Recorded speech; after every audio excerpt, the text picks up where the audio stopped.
Bom, vamos ver o resultado final. Como ficou instalado o toca-fita Nedos original da Suprema. Tá aqui, ele foi instalado. Quando ele fica assim desligado, o carro tá desligado, nem dei a primeira partida do dia do carro, acabei de abrir o carro e ele fica piscando a luzinha, não sei se dá pra vocês verem aí, tá? Fica piscando, acho isso muito charmoso, né? Muito legal. Tá faltando ainda colocar aqui embaixo o porta-fitas. Nesse aí tô adorando pra minha mulher me dar de presente, né? Presente Dia dos Pais, tá chegando aí, daqui a pouco chega o Dia dos Pais. E vou pedir pra ela comprar pra mim e me dar de presente isso aqui, tá? Tá quase convencendo a fazer isso. Mas tá vendo aí o som? Ele tem um outro arranhãozinho aqui no visor, que dá pra viver perfeitamente com isso, tá? É o Nedos Chevrolet, que originalmente vinha em vários carros da linha GM, né?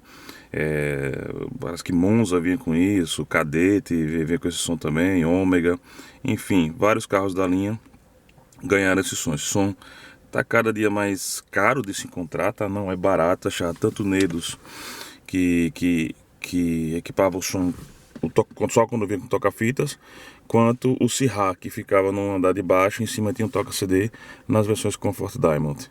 Mas tá aqui, uma gracinha, né? Ficou bem bonito. Gostei muito do resultado. Vamos ligar pra ver, né? Vamos ligar aqui.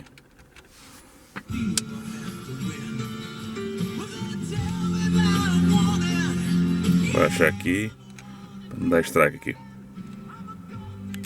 Vamos botar a outra rádio.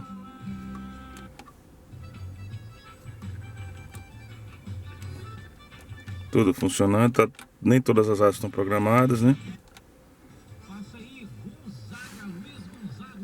Mas olha aí, bem legal, né? Vou aumentar um pouquinho. Frank Luiz Gonzaga na programação, já. Aí Marcos Cirilo de 3, que está também ouvindo a programação. Aqui tá sem programação. Não sei. Ela ouviu outra vez essa música aí do... Enfim, tá aí, missão cumprida. Eu não tenho fita, infelizmente, para testar. O teste que eu tenho foi o que o rapaz me mandou lá quando eu comprei o som, né? Comprei através de um grupo do WhatsApp que eu faço parte, que o pessoal anuncia, trabalha com sons de carros antigos. E ficou bem legal, tô bastante satisfeito, apesar de ser bem caro esse som. Não foi barato de jeito nenhum.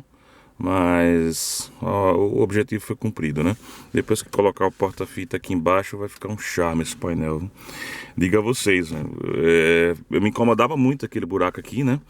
E hoje andar aqui na Supremosa aqui, tá na Ruiva, né? Virou um prazer muito maior, né? Que esse painel que, pra mim, esse som ele é lindo e combina perfeitamente com o painel do carro, né? Tá aí. Era só um complemento do último vídeo da Suprema aí.